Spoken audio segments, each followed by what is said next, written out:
মন চায় প্রাণ চায় তুমি আমার হও। কালকের ম্যাচটা কি বউকে নিয়ে দেখা হয়েছে, ভাবিকে নিয়ে? দেখা হয়েছে, কিছুটা আচ্ছা। দেখা হয়েছে। হ্যাঁ, হ্যাঁ। আসলে সবসময় আসলে ওইভাবে সুযোগ হয়ে ওঠে না, গান নিয়ে একটু ব্যস্ত থাকতে হয়। হ্যাঁ। তো তারপরে যখন বাংলাদেশের খেলা হয়, যখন বাংলাদেশ খেলে, তো সেটা একটু দেখার চেষ্টা করি আসলে। খুব স্বাভাবিক, কারণ যেহেতু নিজেদের দেশের ম্যাচ। এক্স্যাক্টলি। আর খুব আশাহত হই যখন সেটা হেরে আশানুরূপ যায়। না হয় আসলে। কিন্তু সুপার 8 এ ওঠার আগে তো আসলে ওই টাইমটাতে বোধহয় আমরা খুব আশা নিয়ে বুক বেঁধেছিলাম। এক্স্যাক্টলি, অনেক অনেক আশা নিয়েছিলাম। আমরা তো একেবারে। সবসময় আশা নিয়েই থাকি, আশায় বাঁচি আমরা। এক্স্যাক্টলি, আশায় বুক বাঁধি বলে বোধহয় আমরা বেঁচে আছি। বাট মানে খুব খারাপ লাগে যখন একইভাবে আমাদের একই প্রবলেম নিয়ে আমরা ফেস করছি। কেন আমাদের সাকিব আল হাসান আগের মতো তিনি জ্বলে উঠতে পারছেন না, কেন আসলে আমরা ভালো রান করতে পারছি না, এভাবে উইকেটগুলো পড়ে যাচ্ছে। এবং আমার গিটার দেখে মন ভালো লাগছে যে মন খারাপেও গান শুনলে একটু ভালো লাগবে। ভাবির গল্পে যাব। মানে আমি বলছিলাম যে একজন কবিতা আপনার জীবনে আবির্ভাব ঘটেছে। এক্স্যাক্টলি। মানে কেমন সময় পার করছেন? আমরা আসলে আনন্দে সুখে বাঁচতে চাই, একটাই তো জীবন আসলে মানুষের। একদম।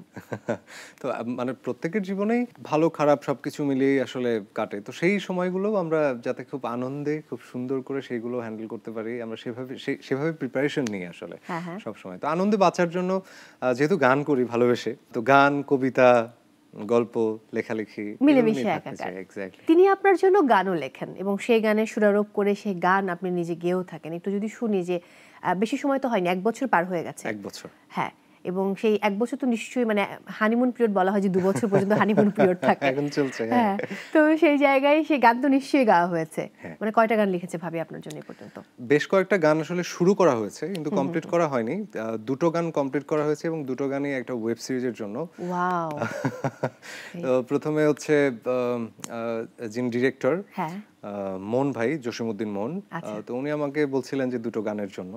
তো আমি কোনোভাবেই লিখতে পারছিলাম না এবং ওনাকে আমি যখন বললাম যে আপনি আমাকে কারো কাছ থেকে লিরিক দেন, আমি সুর করে গাওয়ার চেষ্টা করব। তো উনি চাচ্ছিলেন যে গানটা আমিই লিখি।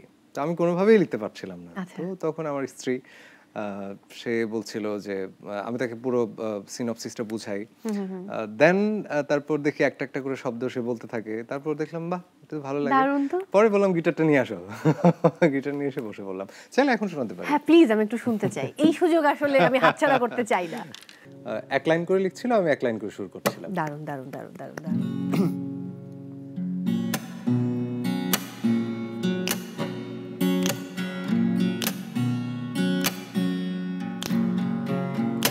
মন চায় প্রাণ চায় তুমি আমার হও।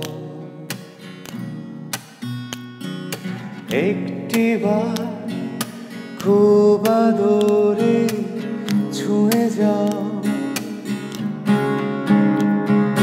মন চায় প্রাণ চায় তুমি আমার হও।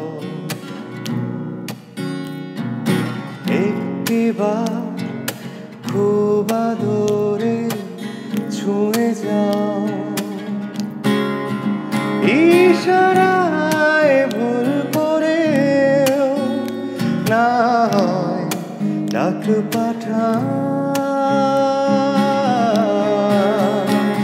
একটা উড়ো চিঠি ভেসে আসুক,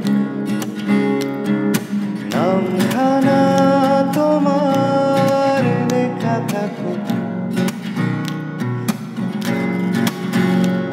একটা উড়ো চিঠি ভেসে আসুক, ছোট্ট করে ভালোবাসি তাতে লেখা থাকুক। Oh, thank you so much. Thank you. এই নাগরিকে অনেক গল্প আপনার সঙ্গে। আপনি জানেন যে আমি যাবজ্জীবন যে গানটা, এবং সেটা কিন্তু নাগরিকের একটা ঈদের নাটকে গিয়েছিল এবং খুনসুটি প্রেম। খুনসুটি প্রেম আপনি যতবার, শুধু নাগরিকে না অন্য কোনো সেটে আপনার সঙ্গে দেখা হলেও আমার খুব আবদার থাকে যে এই গানটা প্লিজ আমার জন্য গাইবেন।